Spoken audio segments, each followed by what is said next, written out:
everyone, it's that time. Today I'm going to talk about my most anticipated releases for 2021. So I don't think publishers have necessarily released what's going to be coming out in the fall. So from what I've seen, most of these release dates are from January up until September. I'm not talking about these in the order they're coming out. I'm just going to talk about them in general. Most of these are sequels to books that I've already read, because otherwise, how would I know if I was anticipating them or not? But I'm also definitely hoping to find some good debut novels this year, so recommend those to me if you know of any that are coming out that look exciting. So first we have the sequel to A Memory Called Empire, which is A Desolation Called Peace. I think that is a pretty cool title, and I'm looking forward to finding out what happens next in this series. The first book actually felt kind of self-contained in some ways, but also there were a lot of unresolved things. Like, I think there were some unknown aliens that appeared on the, edges of the galaxy or whatever at the end of A Memory Called Empire. So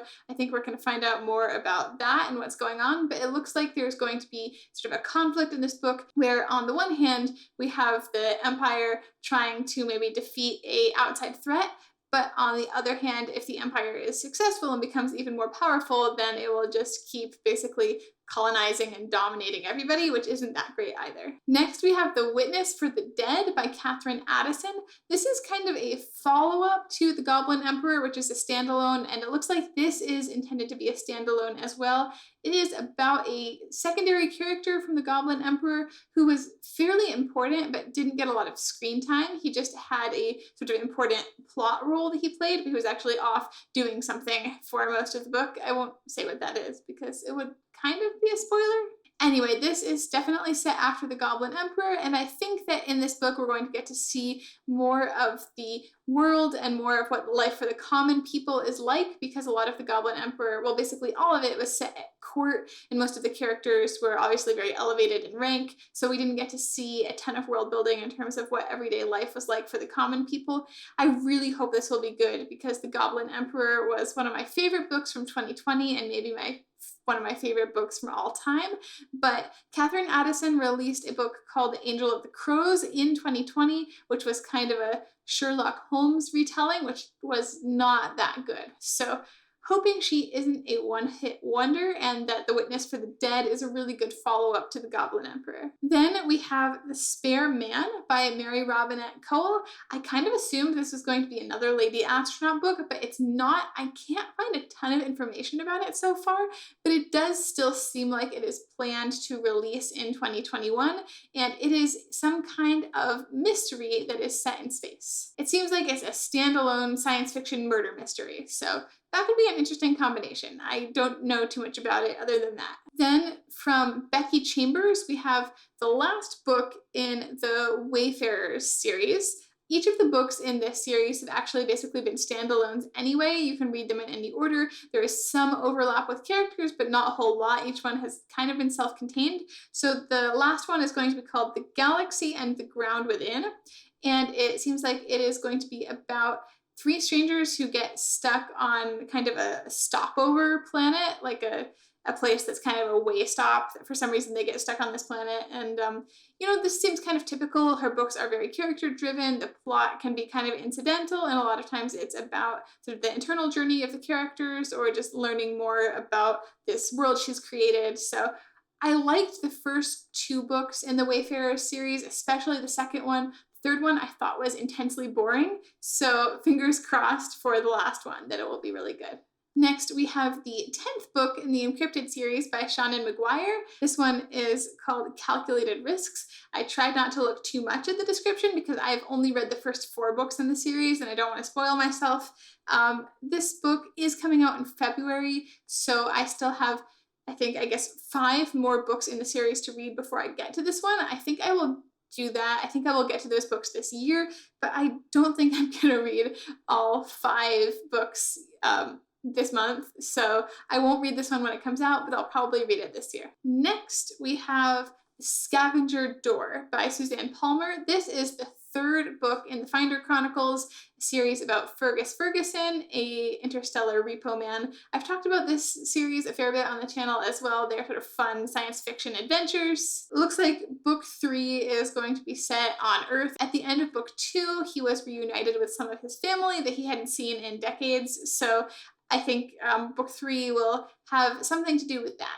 Also coming out in 2021, there's going to be a new book by Andy Weir, who is the author of The Martian, and I just forgot the name of the second book. Anyway, The Martian was amazing, and the second book, I think it was called Artemis. It was set on the moon. Anyway, I liked that one as well. Not as much as The Martian, but so the 2 books he's written so far, I really enjoyed, so I have high hopes for anything else he writes. This is obviously more science fiction, and it looks like it is a sort of classic science fiction story where you have somebody waking up on a spaceship alone with everyone else dead, and there's some sort of really high-stakes situation that he has to figure out in a limited amount of time.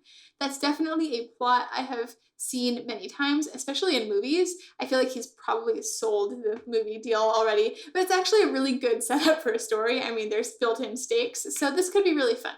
Okay, then from Ken Liu, we have the 3rd book in his Dandelion Dynasty series. This one is called The Veiled Throne. That's why I have my notes, because I can't remember 10 titles of books that I haven't read.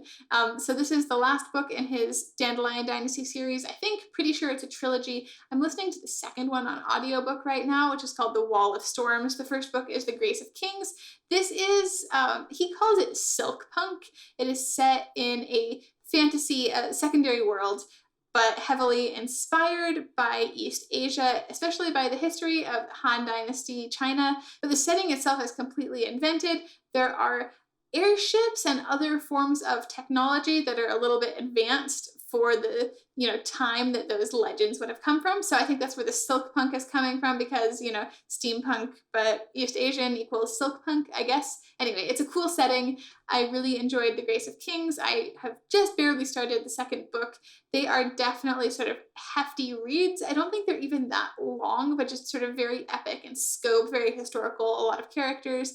But I have high hopes for this series, and assuming I manage to get through book 2 and enjoy it, I'm definitely looking forward to reading the last one this year as well. And then there's a book coming out this year that I didn't know was in the works, but I'm really excited for now that I know it exists. It's by Helene Wecker, and it's the sequel to The Golem and the Genie, which came out, I feel like The Golem and the Genie came out at least 10 years ago, but maybe I'm wrong. But that was a really interesting book. I think if I ever get around to doing my video of recommending fantasy for people that don't like fantasy, that book would totally be on it.